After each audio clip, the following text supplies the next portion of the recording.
Hi, my name is Quib, and welcome back to I've Read Byzantine.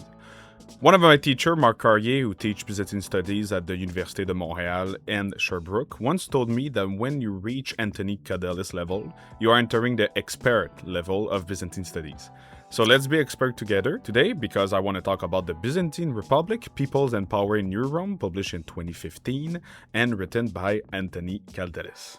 Today's book is more about an opinion pieces or interpretation of the author than a book about history and how the state works. He mostly argues around the role of the Byzantine state, the emperor, and its governing class within society, and within the idea of explaining and demonstrating how it is more of a republican system than we give it credit for. The book is separated into 6 chapters, which are the following: introducing the Byzantine Republic, the emperor and the republic, the extra-legal authority in lawful polity, the sovereignty of the people in theory, the sovereignty of the people in practice, and the secular republic and theocratic imperial idea. And the reason why I'm mentioning this is, as it is an opinion pieces, I prefer letting you read it and get the full unfiltered interpretation from the author himself, then explaining all the thesis myself, since it is like an opinion, so you need to understand the full extent. So while the book is mostly basing itself on primary sources and commonly known facts,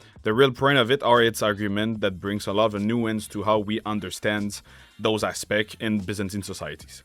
So basically, the main thesis of the author is all normal perception of the Byzantine Empire, which is normally derived from Western sources, is quite not accurate to the realities inside the state. Byzantium is often viewed as this Eastern kingdom, which is a absolute rule where the people don't have power and it's all about decadent elite. You know, Eastern style, right? Well, this view in the Byzantine studies world is not considered anymore, since we know it's not true. Anthony Kaldellis push it even further and give us an analysis where the Byzantine state could be considered as a monarchist republic. So while, like I said, I don't want to go too much into his book, so explaining it, for the sake that you should read it, I want to provide 2 examples to help you see if the subjects interest you. So the first example is one cool thing that I never understood before reading the book, is how much the population of Constantinople is important into the decision making of the state.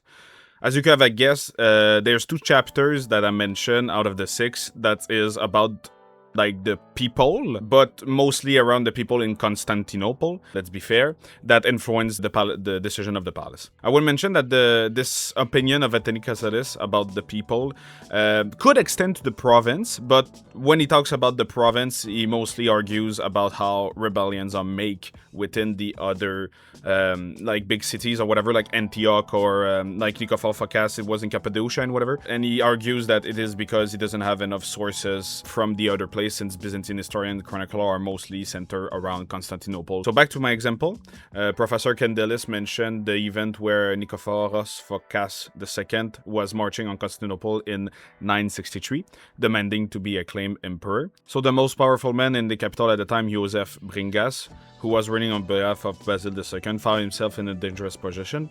Kaldellis quote that he was by no means beloved of the citizen on account of being unapproachable, and that he was completely incapable of flattering and swaying public opinion in adverse circumstances. So that comes from the primary sources that Anthony Kaldellis used. Yes, Bringas has no relationship with the people of Constantinople, and that was mainly his downfall, because when he tried to use soldiers to put down the turmoil in the city because of, you know, a rebellious general in front of the city, the people fought back physically and forced him into open flight, and the city descended into chaos afterwards. And then when they opened the gates to Phocas, he was welcomed as emperor, which was a really big source of legitimacy at the start of his reign. What you can see from this example is that someone with no or bad relation with the population of Constantinople, in this case, was basically defeated at the start when a rebellion would arise or when political move would be made against him. At the end of the day, this example shows that the public opinion was really important in Constantinople, and the emperor were not untouchable. So basically, that's what Anthony Kaldellis goes and talks about with this kind of example. It is a kind of example, I just want to make that clear. It is not a main example, it is one with a lot, but you know, it's the way you can interpret what he's saying. So another example would be the Nika riots, which are well known, so I won't delve too much on it. But the interesting factor in this is that the population of Constantinople basically elected a new emperor, even though it wasn't successful. They tried to do so, and Anthony Kaldellis denoted that no source mentioned that the population couldn't do so.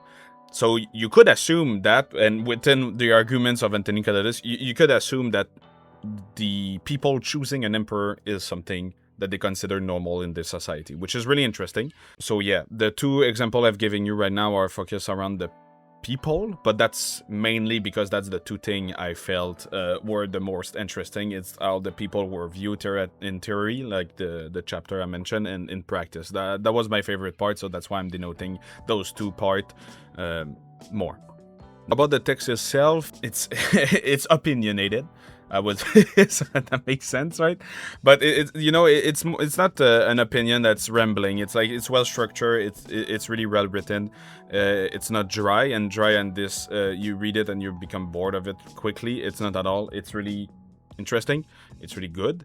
Though I feel that sometimes, because he talks about a lot of other historians' work or opinions, it does sometimes, but that's more rarely, slow down his train of thoughts, because he starts to denote a bunch of this okay, yeah, this one and this one said that and this one said that, and you're like, can you get to the point, And I want to make something that it is my opinion, but I will say it as backed up by Marc Carrier, which is the historian I mentioned at the start of this video, is that this book is more on the expert level. I'm sorry if I'm saying this, but it's expertise level, so that's why I'm saying expert. But yeah, as opposed to example Norwich, which is my last review. Norwich, you can go in it and it's really easy. You don't need to have prior knowledge on anything. You can just read it and it's really good. It's easy to understand.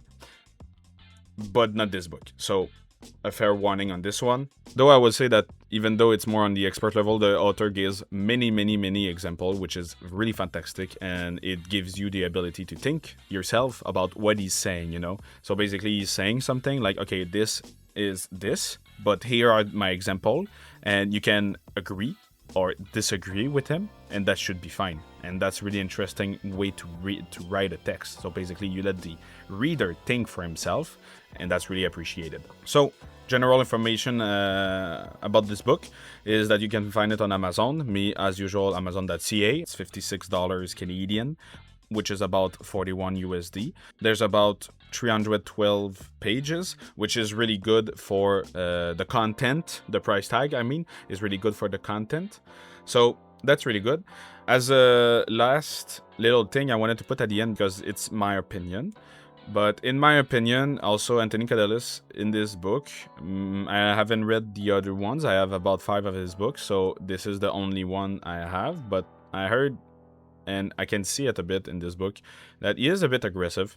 And not aggressive as mean, but, pointing out and really pointing out the others historian, which I mentioned before, take it with a grain of salt.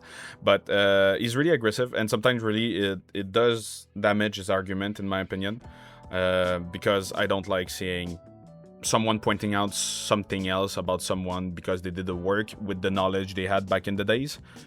It's counterintuitive, in my opinion, because as I said in other videos, I think the point of history is you do your best guess with the knowledge you accumulated, and when you do this guess, someone else can come and add more knowledge and new perspective than you had onto it, and then we get closer and closer to something accurate and interesting and develop it. So not criticizing, but saying, because he does say this, saying that someone else is wrong is counterintuitive as all hell, in my opinion. So that's a little something I wanted to say at the end. Don't mind me, and purely my opinion. I want to mention that's purely my opinion. Don't take it, the rest you can take it as more as a fact, but this one, my opinion only. The rest is a bit my opinion too, but yeah, you know what I mean. So yeah, that's pretty much it. So thank you for watching. Subscribe.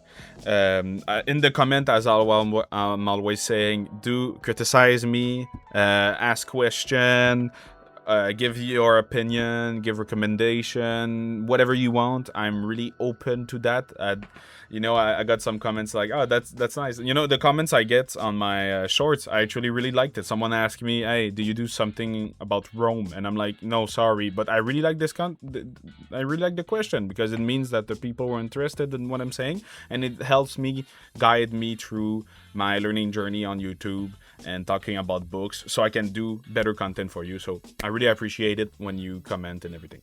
So thank you very much, and I'll see you soon.